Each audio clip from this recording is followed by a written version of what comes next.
In this video, we'll be looking at how to protect against password attacks using your account lockout policy settings in your local security policy app. Let's get started. So on a Windows computer, we're going to go to the search box here, and I'm going to go ahead and type local security policy. And local security policy appears here. We click on that app.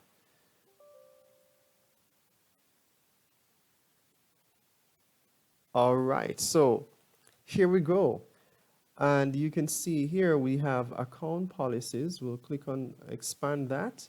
And we have two options here, password policy and account lockout policy. We're going to click on the account lockout policy. And we can now see the policies that we have here. We have three policies. We have account lockout duration, account lockout threshold, and reset account lockout counter. So we're going to check on the account lockout threshold, which is currently set to 3 invalid logon attempts. And what this actually does, once again, looking at password attacks, and if you haven't seen that video, please check out my previous video dealing with that.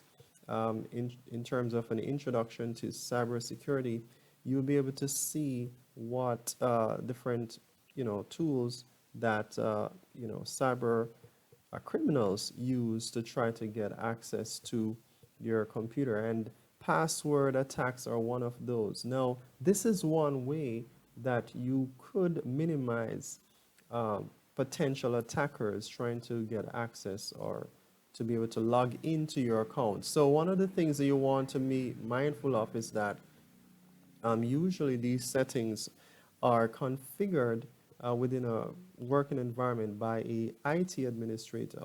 So if you're not sure about what you're doing, please check with your IT personnel before you actually make any changes. But let's take a look at this. We're going to right click, go to properties, and we'll see here that it is once again set to 3, and this means that if you have 3 invalid attempts that occurs on your computer, meaning somebody is trying to get access to your computer and they make 3 invalid or 3 incorrect guesses in terms of your password, then this will be locked out, and or they will be locked out of your computer, and they won't be able to get back in until a certain number of minutes or time has expired. Now, if you want a little bit more explanation, you can always go to the Explain tab right here,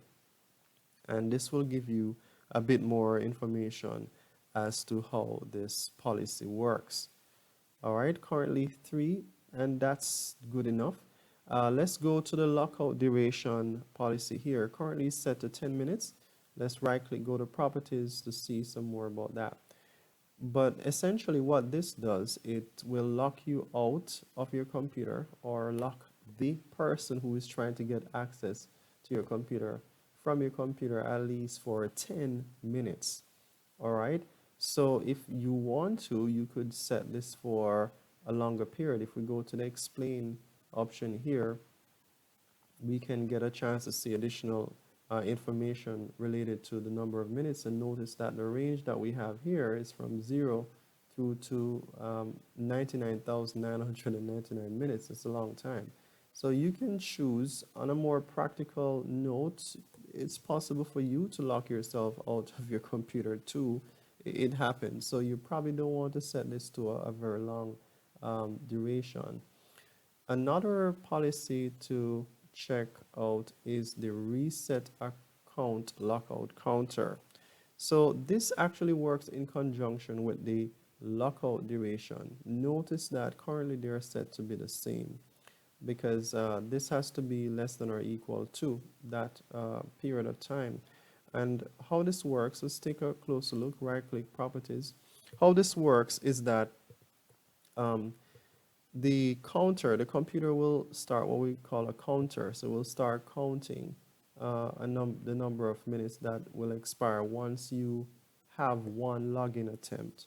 Okay, so if for example you make one login attempt and you wait 10 minutes, then it means that after that 10 minutes has expired, after the one failed login attempt, then it's as if it didn't have any login attempts again, because the computer will actually reset this counter to 0. So it's almost as if after 10 minutes, you will have 0 login attempts. So you can basically have one incorrect, right?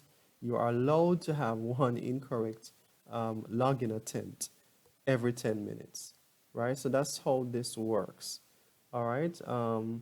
So a smart and persistent attacker could potentially, hypothetically, still try at least once every 10 minutes to to get into your computer. But still, this is a good policy to have, because at least it will minimize or make it more difficult for an attacker to get access to your computer. If you go to the explain option here, it will even give you additional insights into how this policy works. All right, so that's it for this video. I hope that you will consider looking into having an account lockout policy on your computer, so that this can minimize potential, cyber attacks using password or even brute force attack techniques. So that's it. I hope that you enjoyed this video. Please remember to share, like, subscribe, and I'll see you in my next video.